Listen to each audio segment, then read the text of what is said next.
at what is the 12 o'clock position where it says U.S. Air Force, the forward section of it, if it was flying, it rose to a 45-degree angle.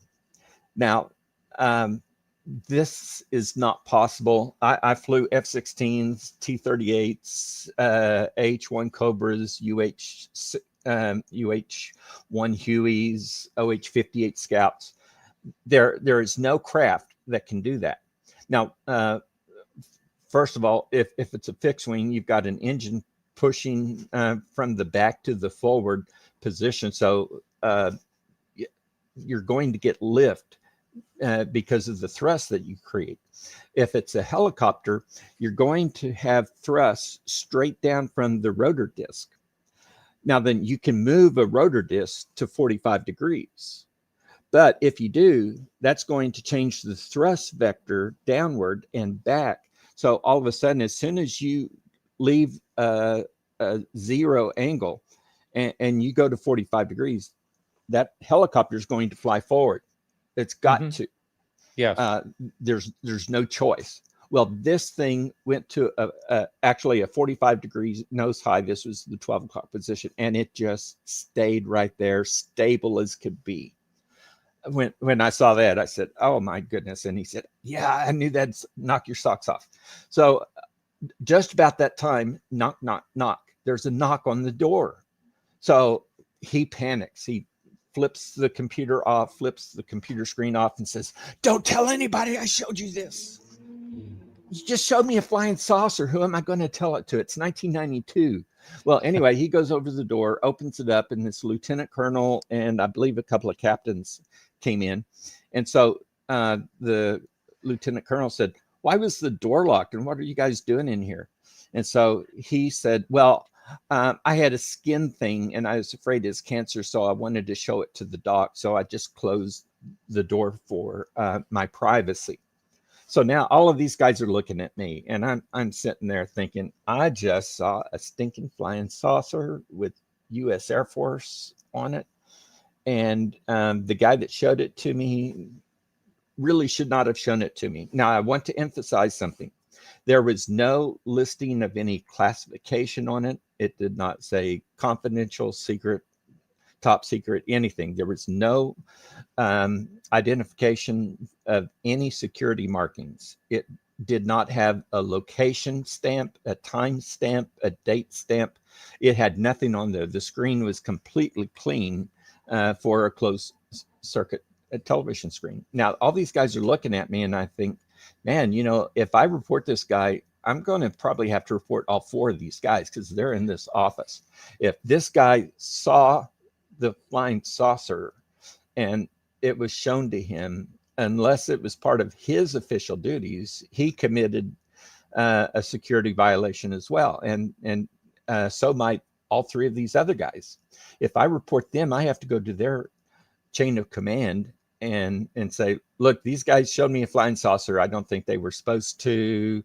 That's a problem. I'd have to go to security and report a security violation. And then I would have to go back to my colonel and tell him, sir, I hate to tell you this, but while I was at the Cape, I saw a flying saucer. I had to report everybody. So there's a big security stink going on. And I'm sure you're going to be talking to the general in about 15 minutes. Well, I decided I'm not going to do that. You know, so I did the same thing that many airline pilots, Air Force pilots, naval aviators have done in the past. And I just pretended I didn't see anything. So I just said, I looked at his skin lesion. It wasn't cancer. I got to get going. I got to get back to my clinic. So I left.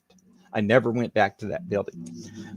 So I got in my car and I had to drive about 30 minutes down to Patrick Air Force Base to my clinic. And I'm sitting there this whole time thinking about this. And so I'm really angry that this guy showed this to me. You know, he should not have done this.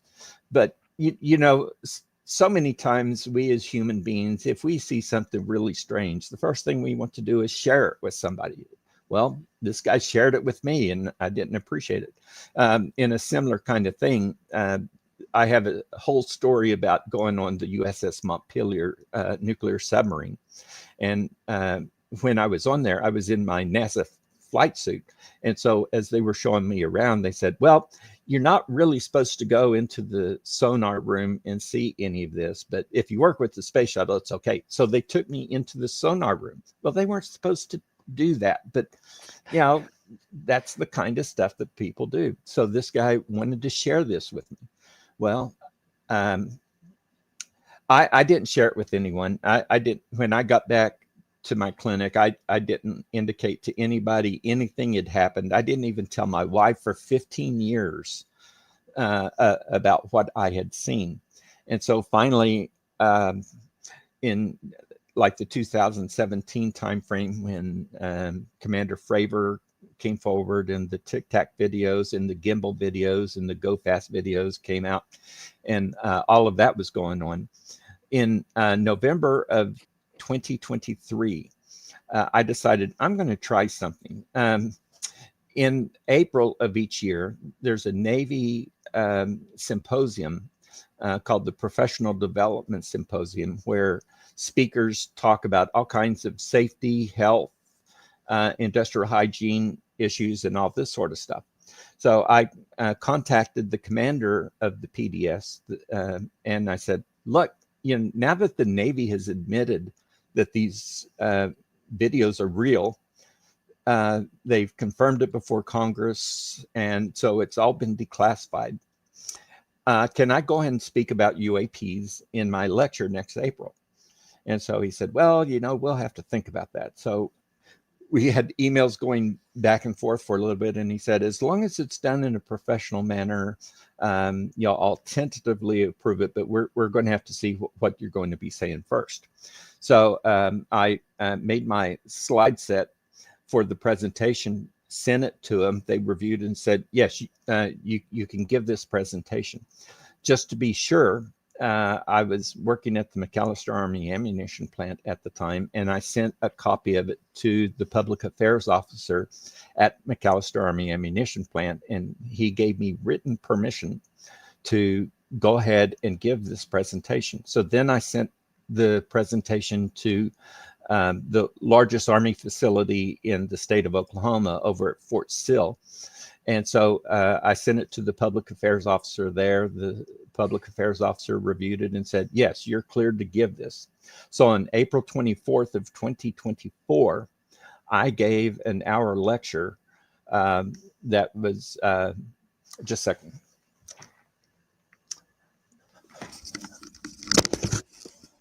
All right. Well, he'll be right back, I'm sure. I'm not sure what exactly is going on. So I just want to say thank you all in chat for all your questions. I will get to those when I can. Can you see this? Oh, here we are. Here we are. Hang on.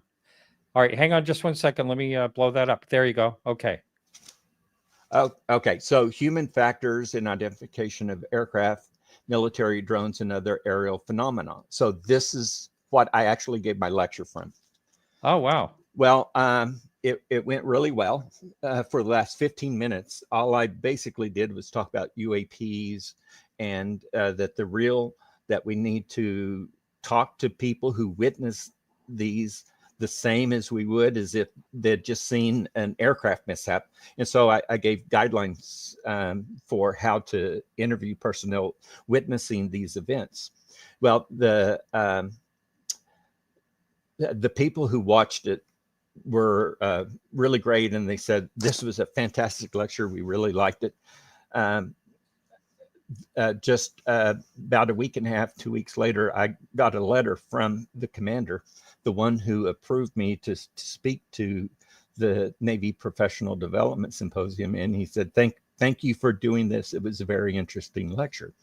So I officially gave a lecture about UAPs to the Department of Defense through the Navy's Professional Development Symposium.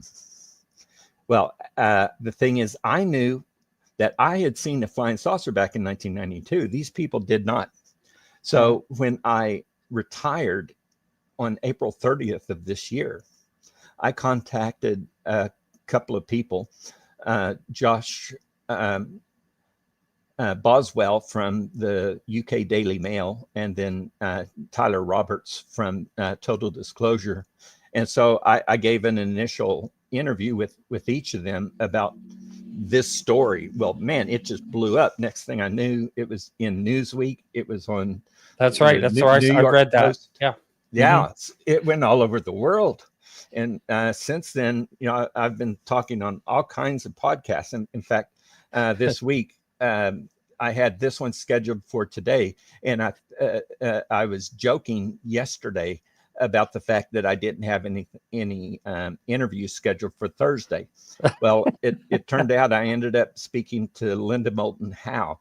And so on Thursday, she said, when can you speak with me? And I said, well, I could do it on Thursday. I don't have anyone scheduled for Thursday. So on Thursday, I'm going to talk to her. But last Friday, I was with the American Alchemy. He gave me a shirt that's pretty cool. So I want to show this. Oh, yeah. Hey, I like that retro. Yeah. And of course, I'm on the board of directors for the International UFO Bureau. Mindy Topfest is the CEO, and they just started a brand new podcast with Mindy, Terry, and Melissa Madrigal. And now, what about Jeremy Ray? I want to give a shout out to him. He's with the Bureau too. Yes, great guy. There's a lot of top people that are in the Bureau. A lot of people don't realize it, but the International UFO Bureau is centered in Oklahoma City. It was started by Mr. Hughes all the way back in 1957. And at the time, he was a radio guru. 100,000 people would listen to his radio reports. He had books and magazines, and he went all over the world talking about UFOs. And it turned out in the early 70s, when Jimmy Carter decided he was going to report the UFO incident that he had witnessed, that of all the places that he could have chosen, he went to the International UFO Bureau and made out his report.